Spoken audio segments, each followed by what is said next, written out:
Welcome to my YouTube channel only NCERT TCS.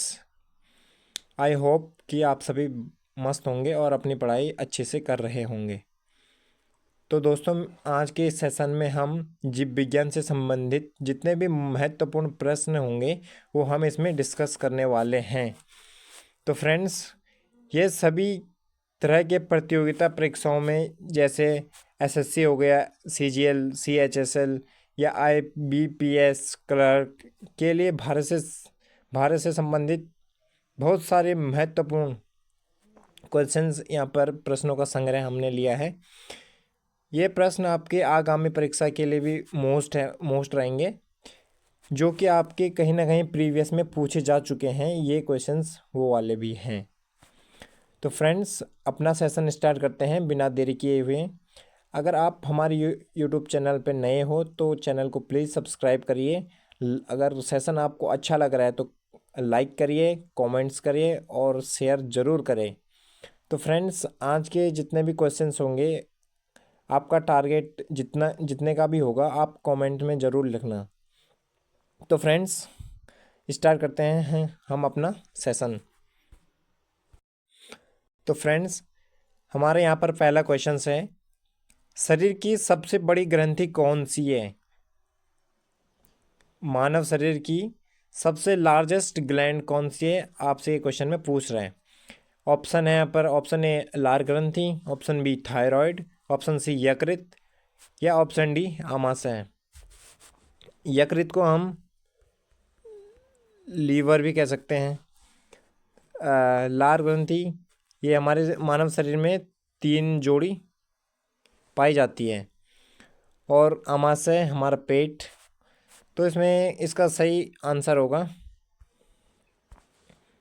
यकृत।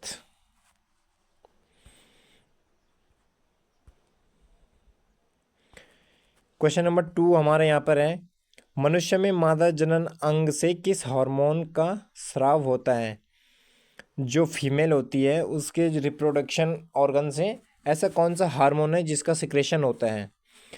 तो यहाँ पर option number A estrogen, option number B progesterone, option number C relaxin या option number D सभी कथन सत्य हैं। तो मनुष्य जो मादा फीमेल होती है उसमें उसका रिप्रोडक्शन ऑर्गन से कौन सा हार्मोन का सिक्रेशन होता है, कौन सा हार्मोन का स्राव होता है? तो यहाँ पर आपका करेक्ट आंसर होगा रिलैक्सिन। चलिए आगे चलते हैं। क्वेश्चन नंबर 3 हमारे यहाँ पर, मनुष्य में ऐच्छिक गतियों का नियंत्रण किसके द्वारा होता है? जो मानव में ऐच्छिक गतियाँ होती है, इच्छा के अनुसार जो भी मोशंस होते हैं उसका नियंत्रण किसके द्वारा होता है? यहाँ पर option A cerebrum, option B thyroid, option C cerebellum या फिर ऑप्शन डी इनमें से कोई नहीं। तो अपना करेक्ट आंसर ज़रूर से चूज़ करें और कमेंट बॉक्स में ज़रूर कमेंट करें। तो आपको हमारे वीडियो कैसा लगा आप ज़रूर कमेंट में लिखिए। तो यहाँ पर इसका करेक्ट आंसर होगा सेरिब्रम। चलिए आगे चलते हैं। क्वेश्चन नंबर 4 है हमारे यहाँ पर, शरीर का तापमान कहाँ नियंत्रित होता है? बॉडी का टेम्परेचर होता है वो कहाँ पर या फिर कौन नियंत्रित करता है उसको, किसके नियंत्रण में होता है? Option number A spinal cord, option number B cerebellum, option number C hypothalamus, option number D pituitary gland, जिसे हम हिंदी में पीयूष ग्लैंड भी कहते हैं। तो यहाँ पर इसका करेक्ट आंसर होगा हाइपोथैलेमस। चलिए आगे चलते हैं। क्वेश्चन नंबर 5 है हमारे पास, अमीबा में भोजन का अंतर्ग्रहण किसके द्वारा होता है? इसका मतलब ये है कि अमीबा होता है जो प्रोटोजोआ संघ का होता है, उसमें भोजन का अंतर्ग्रहण किसके द्वारा होता है? ऑप्शन नंबर ए कूटपाद, ऑप्शन नंबर बी कोशिका मुंह, ऑप्शन नंबर सी सीलिया या फिर ऑप्शन नंबर डी गुदा द्वार। तो यहाँ पर इसका करेक्ट आंसर क्या होगा, जल्दी से कमेंट बॉक्स में ज़रूर लिखिए। तो यहाँ पर इसका करेक्ट आंसर होने वाला है कूटपाद। चलिए आगे चलते हैं। क्वेश्चन नंबर 6 है हमारे यहाँ पर, निम्न में से कौन सा एंजाइम लार में पाया जाता है। लार में कौन सा एंजाइम पाया जाता है, क्या वो पेप्सिन एंजाइम पाया जाता है, क्या वो ट्रिप्सिन एंजाइम पाया जाता है, क्या वो टाइलिन एंजाइम पाया जाता है, या फिर काइमोट्रिप्सिन एंजाइम पाया जाता है। तो हमारे लार में कौन सा एंजाइम पाया जाता है। सबसे पहले हम बात करें तो लार, हम मनुष्य में 3 जोड़ी लार ग्रंथियाँ पाई जाती हैं। टोटल टोटल ये होती है, जोड़ी में 2 होते हैं तो टोटल ये होते हैं 6। तो मनुष्य के लार में कौन सा एंजाइम पाया जाता है, यहाँ पर आपको पूछा है, तो इसका करेक्ट आंसर होगा टाइलिन एंजाइम। क्वेश्चन नंबर 7 है यहाँ पर, वह प्रक्रिया जिसके द्वारा मनुष्य श्वास ग्रहण करता है तथा छोड़ता है वह कौन सी प्रक्रिया है। तो यहाँ पर पूछ रहे हैं मनुष्य में जैसे हम सांस लेते हैं और सांस छोड़ते हैं, वह कौन सी प्रक्रिया है। क्या वह श्वसन प्रक्रिया है, क्या वह श्वासोच्छ्वास प्रक्रिया है, या फिर प्रश्वास प्रक्रिया है, या फिर निस्वन प्रक्रिया है। तो मनुष्य का श्वास ग्रहण करता है और श्वास छोड़ता है, तो यह प्रक्रिया आपकी यहाँ पर कहलाई जाएगी श्वासोच्छ्वास प्रक्रिया।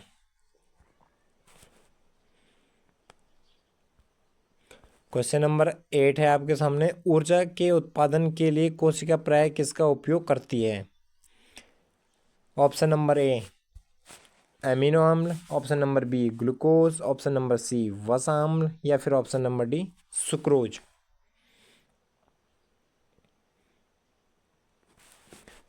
क्या होगा यहाँ पर correct answer, please comment box में जरूर लिखिए क्वेश्चन के अकॉर्डिंग। ऊर्जा के उत्पादन के लिए कोशिका किसका उपयोग करती है। तो जब कोशिका एनर्जी बनाती है तो उसके लिए वह ऑब्वियसली ग्लूकोज का उपयोग करेगी। तो यहाँ पर हमारा ग्लूकोज करेक्ट आंसर हो जाएगा। क्वेश्चन नंबर 9 है हमारे पास, किस अभिक्रिया द्वारा पौधे में ऑक्सीजन बाहरी वातावरण से कोशिकाओं में पहुंचता है। किस अभिक्रिया द्वारा पहुंचता है, बाहरी वातावरण से कोशिकाओं में पहुंचता है ऑक्सीजन। तो ऑप्शन नंबर ए है यहाँ पर किण्वन, ऑप्शन नंबर बी विसरण, ऑप्शन नंबर सी दहन, या फिर ऑप्शन नंबर डी प्रकाश संश्लेषण। भाई प्रकाश संश्लेषण तब होता है जब पौधे भोजन बनाते हैं। तो किण्वन, इसे हम यहाँ पर फर्मेंटेशन भी कह सकते हैं, विसरण, दहन, या फिर प्रकाश संश्लेषण। तो यहाँ पर आपका जो करेक्ट आंसर होगा वो होगा आपका यहाँ पर विसरण। चलिए आगे चलते हैं। क्वेश्चन नंबर 10 हमारे यहाँ पर, श्वसन की अभिक्रिया में खाद्य पदार्थों की परिणति क्या होती है। तो यहाँ पर ऑप्शन नंबर ए है विघटन, ऑप्शन नंबर बी दहन, ऑप्शन नंबर सी परिवर्तन, ऑप्शन नंबर डी संश्लेषण। तो यहाँ पर आपका करेक्ट आंसर क्या होगा, प्लीज़ चूज़ करिए। तो यहाँ पर श्वसन की अभिक्रिया में खाद्य पदार्थों की परिणति क्या होती है। तो यहाँ पर होती है विघटन। विघटन इज करेक्ट आंसर। चलिए आगे चलते हैं। क्वेश्चन नंबर 8 हम 11th है हमारे पास, खाद्य पदार्थों का पौधों में स्थानांतरण का मुख्य रूप से कौन सा है।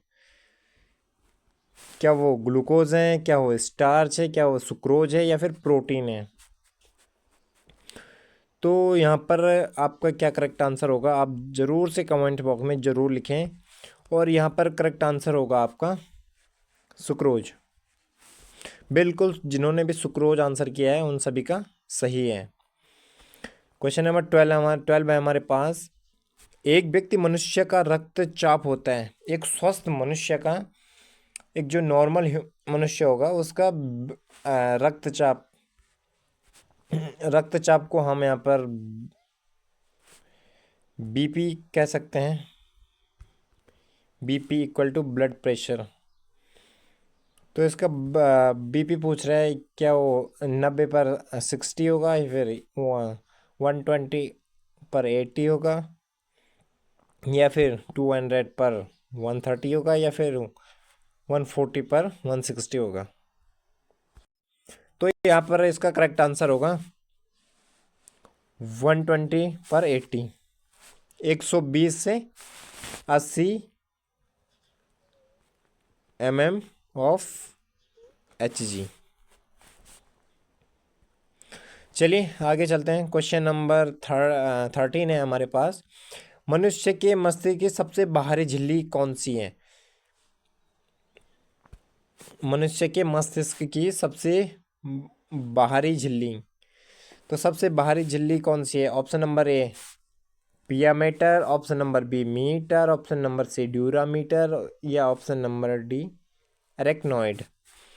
तो इसके लिए हमारे पास सिंपल सी एक ट्रिक है, DAP, DAP करके। तो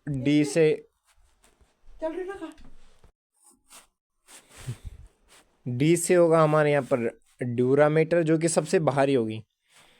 डी से यहाँ पर ड्यूरामीटर होगी, ए से एरेक्नॉइड होगी, पी से पाइयामीटर होगी। ये सबसे बाहरी होगी, सबसे बाहरी, और ये सबसे अंदर वाली होगी, ये भी होगी बीच वाली। तो यहाँ पर पूछा है सबसे बाहरी झिल्ली, तो यहाँ पर करेक्ट आंसर हो जाएगा आपका डी से dura mater. Dura mater is correct answer. चलिए आगे चलते हैं। क्वेश्चन नंबर 14 था हमारे पास। मनुष्य के सूंघने की क्षमता को नियंत्रित कौन करता है? मनुष्य में जो सूंघने की क्षमता होती है उसको नियंत्रित कौन करता है? ब्रेन का वह कौन सा पार्ट है जो कि उसको नियंत्रित करता है? ऑप्शन नंबर ए ऑप्टिकल पाली, ऑप्शन नंबर बी घ्राणेंद्रिय पाली, ऑप्शन नंबर सी सेरिब्रम, या फिर option number D none of these, इनमें से कोई नहीं। तो जो मनुष्य में सूंघने की क्षमता होती है वह होती है हमारी, उसको नियंत्रित करता है घ्राणेंद्रिय पाली। चलिए आगे चलते हैं। क्वेश्चन नंबर 15 है हमारे पास। मनुष्य में बुद्धि एवं चतुराई का केंद्र। Option number A cerebellum, option number B hypothalamus, option number C cerebrum, option number D spinal cord. तो मनुष्य में बुद्धि एवं चतुराई का केंद्र कौन सा है, आपको कमेंट्स बॉक्स में लिखना है। तो इसका यहाँ पर करेक्ट आंसर होने वाला है cerebrum. Cerebrum is correct answer. चलिए आगे चलते हैं। क्वेश्चन नंबर 16 है हमारे पास। रक्त में ग्लूकोज की मात्रा नियंत्रित करता है। जो रक्त में ग्लूकोज की मात्रा है उसको नियंत्रित कौन करता है? क्या वो सोमेटोस्टेनिन के कारण होता है? ये सोमेटोस्टेनिन ये हार्मोन है, या फिर ग्लूकागॉन नहीं होगा पर ग्लूकागॉन होगा। क्या वो ग्लूकागॉन हार्मोन के कारण होता है, या फिर गैस्ट्रिन के कारण होता है, या फिर इंसुलिन के कारण होता है? तो जो रक्त में ब्लड में ग्लूकोज की मात्रा होती है उसको नियंत्रित करता है, तो यहाँ पर हमारा वो नियंत्रित रहता है हमारे इंसुलिन के कारण। Insulin is correct answer, option number D. चलिए आगे चलते हैं। ऑक्सीजन है ये तो वेरी इंपॉर्टेंट क्वेश्चन है, आप वेरी इंपॉर्टेंट इसको लगा सकते हैं। तो ऑक्सीजन क्या है? O2। ऑक्सीजन है क्या? क्या ये एक वसा है, या फिर कार्बोहाइड्रेट है, या फिर एंजाइम है, या फिर ये हार्मोन है? तो ये बड़ा ही कंफ्यूजिंग क्वेश्चन होता है हर किसी के लिए कि ऑक्सीजन एक्चुअल में है क्या। ऑक्सीजन यहाँ पर अगर ऐसे ऑप्शन रहते हैं धातु, अधातु, उपधातु या मिश्र धातु, तो हम आसानी से बता सकते थे कि ये एक अधातु है। तो यहाँ पर ऐसा ऑप्शन नहीं है, यहाँ पर है क्या ये वसा है, क्या ये कार्बोहाइड्रेट है, या फिर एंजाइम, या फिर हार्मोन है? तो यहाँ पर हमारा करेक्ट आंसर हो जाएगा, ये है यहाँ पर enzyme. Enzyme is correct answer. चलिए आगे चलते हैं, इसको नोट डाउन जरूर करिए क्योंकि ये बहुत ही कन्फ्यूजन वाला सवाल है। क्वेश्चन नंबर 18 था हमारे पास, जैव प्रक्रम के अंतर्गत कौन आता है? जैव प्रक्रम का मतलब है जो जिसमें जीव है, जीव से रिलेटेड, जिसमें प्राण है उससे रिलेटेड, उसके अंतर्गत कौन आता है यहाँ पर पूछा गया है। तो यहाँ पर होगा हमारा क्या, ऑप्शन नंबर ए पोषण होगा, ऑप्शन नंबर बी उत्सर्जन होगा, या ऑप्शन नंबर सी श्वसन होगा, या ऑप्शन नंबर डी सभी होंगे। दोस्तों हम इसको ऐसे भी बोल सकते हैं कि जीवों में क्या होता है, ये जीवों के प्रमुख लक्षण भी हम इसे जीवों, इसे हम या फिर ऐसे भी कह सकते हैं जीवों के लक्षण। तो इनमें से जीवों के लक्षण क्या है? तो इनमें से भाई जीवों के लक्षण तो पोषण भी होगा, उत्सर्जन भी होगा, श्वसन भी होगा। तो यहाँ पर करेक्ट आंसर होगा ऑप्शन नंबर डी। चलिए आगे चलते हैं। क्वेश्चन नंबर 19 है हमारे पास, गोबर छत्ता। गोबर छत्ता किसके अंतर्गत आता है? गोबर छत्ता होता है ना, किसके अंतर्गत आता है? तो क्या ये परजीवी के अंदर आता है, क्या ये स्वपोषी होते हैं, या फिर मृतोपजीवी होते हैं, या फिर परासरणी होते हैं? ये किसके अंदर आते हैं, कौन से जीवी के अंतर्गत आते हैं? तो यहाँ पर हमारा करेक्ट आंसर होगा, ये होते हैं मृतोपजीवी। मृतोपजीवी इज करेक्ट आंसर। इसका मतलब ये है कि जब कोई चीज़ जैसे सड़ी गली चीज़ होती है, घास फूस या फिर जो हम खाना खाते हैं उसका कचरा वचरा, तो उनमें पाए जाते हैं मृतोपजीवी। उनमें छोटे छोटे जो उसको खाकर वो जो दूसरों पे आश्रित रहते हैं, मृतोपजीवी। तो इसका यहाँ पर करेक्ट आंसर होगा मृतोपजीवी। क्वेश्चन नंबर 20 है हमारे पास, वायुमंडल में सामान्यतः कार्बन डाइऑक्साइड CO2 पाया जाता है, CO2 का प्रतिशत कितना है? क्या वो 78% है, क्या वो 21% है, क्या वो 4% है, या फिर 3% है? तो यहाँ पर इसका करेक्ट आंसर होगा भाई, यहाँ पर 78 तो नाइट्रोजन पाई जाती है, 4% यहाँ पर 21%। तो यहाँ पर हमारा करेक्ट आंसर होगा ऑप्शन नंबर डी, 0.033%। चलिए आगे चलते हैं। क्वेश्चन नंबर 21 है हमारे पास यहाँ पर, छाया में पनपने वाले पौधे को क्या कहते हैं? क्या हेलियोफाइट्स कहते हैं, क्या थियोफाइट्स कहते हैं, क्या सिकोफाइट्स कहते हैं, या फिर इनमें से कोई नहीं, नन ऑफ दीज? तो यहाँ पर इसका करेक्ट आंसर होगा सियोफाइट्स। ये काइट्स नहीं होगा, सियोफाइट्स होगा। जो छाया में पनपते हैं पौधे उन्हें सियोफाइट्स कहते हैं। चलिए आगे चलते हैं। क्वेश्चन नंबर 22 है हमारे पास, मनुष्य में मुख्य श्वसन अंग है। जो मनुष्य है उनमें मुख्य श्वसन अंग पूछा है। क्या वो फेफड़ा है, क्या वो नाक है, क्या ट्रैकिया है, या फिर क्लोम है? देखिए ट्रैकिया होता है, ये ट्रैकिया तो सभी कीट का होता है, कीट ट्रैकिया, जिसे हम या तो वातक यंत्र भी कह सकते हैं, वातक यंत्र। तो यहाँ पर करेक्ट आंसर होगा हमारा फेफड़ा, lungs is correct answer. Question number 23 है हमारे पास, निम्न में से कौन सी बीमारी श्वसन तंत्र से संबंधित है? श्वसन तंत्र से संबंधित बीमारी कौन सी है? क्या वो डायरिया है, या फिर टीबी है, या फिर निमोनिया है, या फिर बी और सी? बी या तो टीबी है, या फिर सी निमोनिया, दोनों है। तो श्वसन तंत्र हमारे लंग्स से संबंधित है हमारी, ये कौन सी बीमारी है? ये बीमारी है ऑप्शन नंबर डी, बी और सी दोनों करेक्ट होंगे। टीबी भी है और निमोनिया भी होती है। चलिए आगे चलते हैं। उक्त रक्तचाप की अवस्था को क्या कहते हैं? उक्त रक्तचाप को हम कह सकते हैं high blood pressure. High blood pressure. तो जो हाई ब्लड प्रेशर की अवस्था होती है उसको हम एक्चुअल में साइंस की भाषा में हम क्या कहेंगे? क्या उसको हाइपोटेंशन कहेंगे, क्या वो पक्षघात कहेंगे, क्या वो हाइपरटेंशन होगा, या फिर इनमें से कोई नहीं होगा? तो यहाँ पर इसका करेक्ट आंसर देखो भाई, यहाँ पर हाइपोटेंशन होता है, ये तो होता है लो ब्लड प्रेशर, ठीक है। और जो हाइपर टेंशन होता है, कहते नहीं है कि मेरा पारा हाइपर हो गया, तो यहाँ पर होता है यही होगा, hyper tension is correct answer होगा, जो कि हाई ब्लड प्रेशर होगा, ब्लड प्रेशर। चलिए आगे चलते हैं, यहाँ पर इसका आंसर होगा हाइपर टेंशन। क्वेश्चन नंबर 25 है हमारे पास, मछलियों में उत्सर्जित पदार्थ क्या है?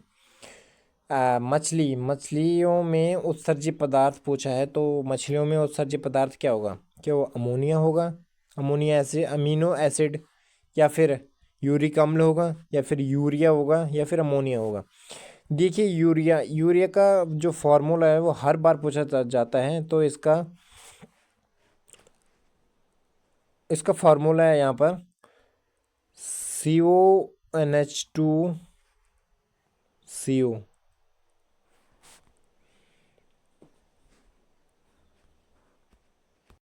तो जो यूरिया है, यूरिया का फार्मूला होगा CONH2 का होल ट्वाइस। तो यहाँ पर हमारा करेक्ट आंसर होगा मछलियों में होता है ammonia, ammonia is correct answer. चलिए आगे चलते हैं, क्वेश्चन नंबर 26 है हमारे पास, पौधे में आवश्यकता से अधिक जल किस प्रक्रिया द्वारा बाहर निकाले जाते हैं? भाई यहाँ पर पूछ बोल रहा है ये कि मनुष्यों में नहीं, पौधों में आवश्यकता से अधिक जल, अगर पौधों में आवश्यकता से अधिक जल अगर भर जाता है तो वो किस प्रक्रिया के द्वारा बाहर आता है? क्या वो अवशोषण के द्वारा बाहर आता है, या फिर वाष्पोत्सर्जन, या फिर उत्सर्जन, या फिर प्रकाश संश्लेषण? तो यहाँ पर आपका करेक्ट आंसर क्या होगा, आप जरूर से कमेंट बॉक्स में लिखिए। तो यहाँ पर इसका करेक्ट आंसर होगा वाष्पोत्सर्जन इज करेक्ट आंसर। कई तो प्रकाश संश्लेषण भी बोल रहे होंगे, पर एक गलत है, उत्सर्जन भी गलत है, अवशोषण भी गलत है।